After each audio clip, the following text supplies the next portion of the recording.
Hey guys, what's going on? This is Andrew here today, and we're going to be discussing why I switched my main platform from PC to console this generation. I have had this conversation with plenty of my friends before, and I feel like it's time to actually start talking about it here. First off, I'm going to start off by saying that I believe that PC is actually the way to go this gen despite my choice. Not only have we seen Microsoft's exclusive games come to the platform over the past few years, but we're also slowly starting to see Sony bring over theirs as well. On top of that, Switch emulation is becoming more and more optimized as time goes by, so that basically means that you're getting the all-in-one experience by upgrading to PC rather than getting consoles, and the better visuals depending on your specs that you decide to go with. Now that I got that out of the way, let's talk about how I got into PC in the first place and why it was my main platform all of last gen. Basically, I wasn't crazy into games when I decided to build my original PC. As it started out, I was looking for something to get me a much higher frame rate on Guitar Hero 3 for PC, but as time went on, I started adding more games to my Steam library that interested me. Since my PC featured an i7-4770K and GTX 970 in 2014, that basically meant that everything that I threw at the thing ran at 1080p 60fps and above with almost max settings. Over time, I eventually did get both the Xbox One and PS4 to play with my friends, but there was a major reason that I still played most of my games on PC, and that was because the majority of the games that I wanted to play had a 30 FPS cap, thanks to the woefully underpowered CPUs of the last generation. At this point, I had been a collector for a bit of time now, so I was really gravitating towards physical games, which meant that I was trying to focus more on console games. Basically, my thing was that whenever a console game had a 60 FPS target, outside of a few first-person shooters, I would opt for that version. But when the game had a 30 FPS target, I would get it on PC for a majority of the time. If it was a game that had a ton of my friends playing though, I would get it on both. Eventually, we did see a PS4 Pro and Xbox One X, which meant that we did for the most part get higher FPS options in big games, but the frame rates weren't really that consistent thanks to the slow CPUs that they had to stick with.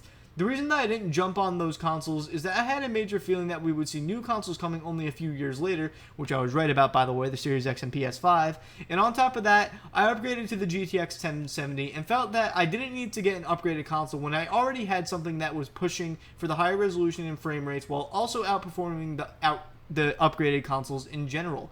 With that out of the way, it's time to explain why I switched back to console. As you guys know, I'm a game collector as well as having a major interest in reviewing tech, so I pretty much jump on every new platform nowadays, but something about this generation of consoles hit me differently, and that started when I saw the specs for both the Series X and PS5. Not only did they feature amazing technology, but at an extremely low price for what we actually got. On top of that, both companies literally advertise higher frame rates right on the box, and that is immediately what dragged me in. As I just stated, my biggest reason that I was getting games on PC in the first place was for the 60 FPS option.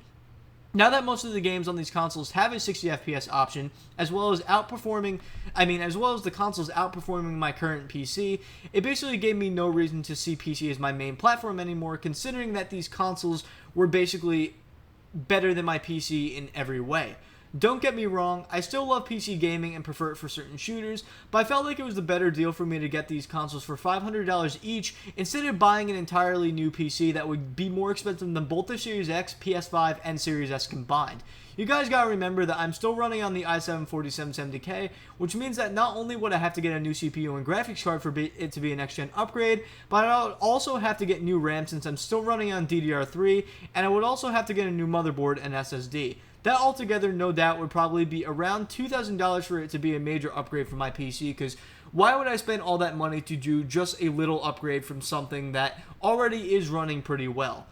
Anyway, guys, that's why I switched back to console. I don't really know what my future holds in terms of what I'm going to be playing on mainly, but I do know that I will always be playing on every platform no matter what, and, it doesn't really matter what my main platform is because I love every platform. Thank you all for watching this video, guys. I will see you all in the next one.